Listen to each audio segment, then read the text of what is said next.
এপার বাংলা ওপার বাংলার শিল্প সংস্কৃতির মেলবন্ধন ও আদান প্রদানের লক্ষ্যে আয়োজিত হল এক মিলন মেলা।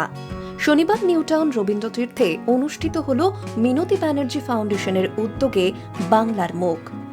দুই বাংলার এই সাংস্কৃতিক অনুষ্ঠানের আয়োজক এপার বাংলা ওপার বাংলা সাংস্কৃতিক মঞ্চের এবারের মূল আকর্ষণ ছিল এপার বাংলা ওপার বাংলার মিলিত সাংস্কৃতিক পরিবেশনা, দুই বাংলার ভাষা, সাহিত্য, সংস্কৃতি এবং ঐতিহ্য বিষয়ক আলোচনা। এছাড়াও বিশিষ্ট সাহিত্যিক, সাংস্কৃতিক ব্যক্তিত্ব ও সমাজকর্মীদের অংশগ্রহণ। দুই বাংলার শিল্পীরা এই অনুষ্ঠানের মাধ্যমে নিজেদের সংস্কৃতি সকলের সাথে ভাগ করে নিলেন, যা দুই বাংলার মানুষের মধ্যে সেতুবন্ধন করল। এই সাংস্কৃতিক মঞ্চের দ্বারা দুই দেশের সংস্কৃতি সম্পর্কে অবগত হন সকল স্তরের মানুষ।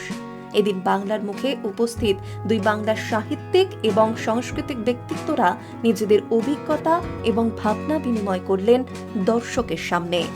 আসামের মাননীয় মুখ্যমন্ত্রী হেমন্ত বিশ্ব শর্মা গত কয়েকদিনের মধ্যে একটি কমেন্ট করেছেন।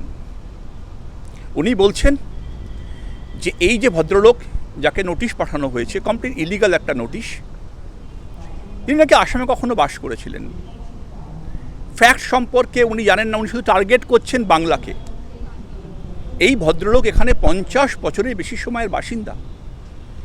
উনি কবে আসামে থাকলেন? কামরূপের কোন অফিসার ডিসিপি বি একটা রিপোর্ট দিল, তার কোনো কাউন্টার ভেরিফিকেশন নেই।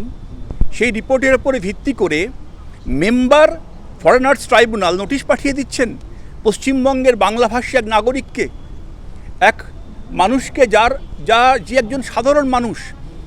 বাঙালিকে ভয় দেখানোর যে চেষ্টাটা হচ্ছে না আসাম থেকে, বহু জায়গাতে অত্যাচার হচ্ছে, চেষ্টা করা হচ্ছে বাঙালিকে দাবিয়ে দেওয়ার, কিন্তু আসাম ডাইরেক্ট হিট করেছে এটা। কিন্তু তারপরে উনি বলছেন শিল্পই একমাত্র এমন রাস্তা যার মাধ্যম দিয়ে আমরা এটা করতে পারি। এই যে দেখুন, আজকে আমরা বাংলায় একটা অনুষ্ঠান করছি, আমরা গর্বের সাথে করছি, কারণ বাংলা আমাদের ভাষা।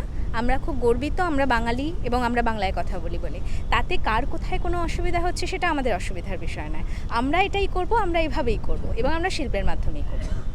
সাম্প্রতিককালে ভারত বাংলাদেশ রাজনৈতিক উত্তেজনা প্রশমনে দুই দেশের সম্পর্ক দৃঢ় করতে এপার বাংলা ওপার বাংলা সাংস্কৃতিক মঞ্চের এবারের এই আয়োজন।